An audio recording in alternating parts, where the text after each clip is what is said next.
Welcome back everyone. नमस्ते सभी को। आज हम शुरू करेंगे 11वां आसन, मृत आसन। आसन की विधि पर थोड़ा सा बात कर लेते हैं।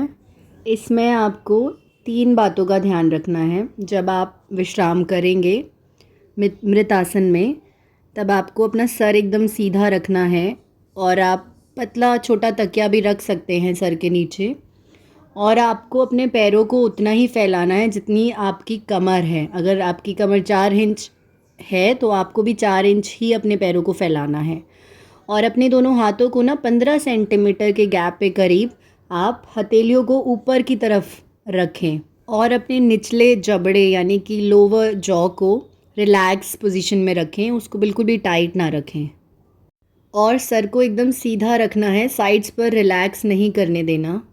और आप अपने अनुसार फोकस कर सकते हैं और शांभवी मुद्रा में भी फोकस कर सकते हैं। और इस अवस्था में जितना देर चाहें उतना देर आप ध्यान या अपना फोकस लगाएं। और हाथों को आप ऊपर की तरफ रखेंगे ना, तो आपको महसूस होगा, बहुत ज़्यादा संवेदना महसूस होगी अपने हाथों में। उसकी वजह यह है कि अगर आपको हाथ उल्टा करके रखने दें, जो कि हमारा नॉर्मल पोस्चर होता है हाथों का, और हमें रिलैक्स फील होता है, तो जितनी भी संवेदनाएं हैं ना, आप वह कम कर देंगे। आप तक जो आपके बॉडी में जितनी भी संवेदनाएं जा रही हैं उसको महसूस आप कम कर पाएंगे। ताकि आप ज़्यादा अच्छे से महसूस कर पाएँ, उसके लिए आपको अपने हथेलियों को ऊपर की तरफ रखना है 15 सेंटीमीटर के गैप पे करीब। और आप अपना जो ध्यान है ना वो अपने शरीर पर लेकर जाएं। और आप अपनी संवेदना को, मतलब अपने महसूस करने की शक्ति को अपने शरीर के एक एक अंग पर लेकर जाएं। मतलब कि आपकी जो सेंसिटिविटी है वो अपने बॉडी पर लेकर जाएं, अपने अंगूठों पर। फिर और अंदर आप कोशिश करें कि ब्लड सर्कुलेशन तो आपके हर वक्त हो रहा है ना पूरे शरीर में, top to bottom. So can you feel that blood circulation? Try that. You don't have to, but try that. And करते करते पूरे शरीर में, आँखों में, हथेलियों पे तो आपको बहुत ज़्यादा महसूस होगा। और अपने बॉडी को ढीला रखें, रिलैक्स पोजीशन में रखें। और जब आप काफ़ी देर इस आसन में बैठेंगे तो आपके जो आसन करने की भावना है उसको बनाए रखना है। अगर आपको थोड़ा सोने का, मुड़ने का मन करता है तो आप वह ना करें। आसन करने की भावना आपको बनाए रखनी है स्ट्रांगली। आसन में आपको बने रहना है।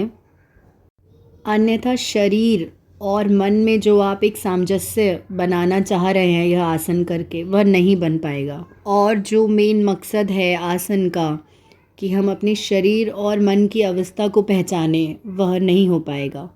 तो आपको आसन की भावना को बनाए रखना है। यदि इस आसन को करते करते बीच में ही आपको नींद आ जाती है तो भी आप इस आसन के लाभ नहीं उठा पाएंगे। यह आसन एकाग्र और केंद्रित करने के बहुत से तरीके हमें बताता है। इसमें आप बहुत तरीक़ों से केंद्रित कर सकते हैं खुद को। जैसे जब आप मृतासन में लेटे हुए हैं तो आप अपनी सांस को रेगुलेट कर सकते हैं। आप मृतासन में लेटे हुए ही कोशिश कर सकते हैं कि अपनी श्वासों को गिनें कि आप कितनी श्वास ले रहे हैं। और अपने शरीर के प्रति सजगता, अवेयरनेस आपको बनाए रखनी है कि कहाँ कहाँ आपको मूवमेंट्स महसूस हो रहे हैं। मृतासन को आप सोने से पहले कर सकते हैं और कई आसनों के बीच में भी आप इस आसन को कर सकते हैं। यदि आप मृतासन का अभ्यास करेंगे तो इसके लाभ आपको खुद ही महसूस हो जाएंगे। और जितना देर करेंगे उतना आपको लाभ महसूस होंगे। और जितने भी तनाव जन्मे रोग होते हैं उनसे पूरी तरीके से निवारण करता है यह आसन। और आसन के अभ्यास करने उपरांत जैसे जैसे आपकी सजगता, अवेयरनेस अपनी बॉडी, अपने शरीर के प्रति बढ़ेगी तो आप प्रत्याहारा की अवस्था में आते जाएंगे। योग के संबंध में प्रत्याहारा का मतलब है कि आपकी इंद्रियां बाहरी चेतनाओं को छोड़कर अंदर आपके शरीर में होने वाली चेतनाओं की तरफ फोकस बढ़ाएंगी और मन शांत और चिंता रहित रहेगा। तो आप अभ्यास करते रहिएगा जिसमें आप लेटे रहकर अपने राइट हैंड के तरफ ज़्यादा अवेयर बने और उसको ढीला छोड़ दें और उसको रिलैक्स होने दें। और फिर धीरे धीरे अपनी कलाई रिस्ट की तरफ आप अवेयरनेस अपनी लेकर जाएं। अपनी कोहनी की तरफ भी अपनी अवेयरनेस लेकर जाएं। आँख बंद रखनी है और अपनी राइट बगल पर अपनी अवेयरनेस लेकर जाएं। राइट थाई पर अपनी अवेयरनेस लेकर जाएं। अपनी राइट घुटने पर अपनी अवेयरनेस लेकर जाएं। राइट लिम्ब पर अपनी अवेयरनेस लेकर जाएं। राइट एड़ी पर अपनी अवेयरनेस लेकर जाएं। फिर अपनी अवेयरनेस को अपने पैरों के तलवे पर भी लेकर जाएं। जितना हो सके अवेयर बने अपने शरीर में होने वाली जितनी भी संवेदनाएं हैं।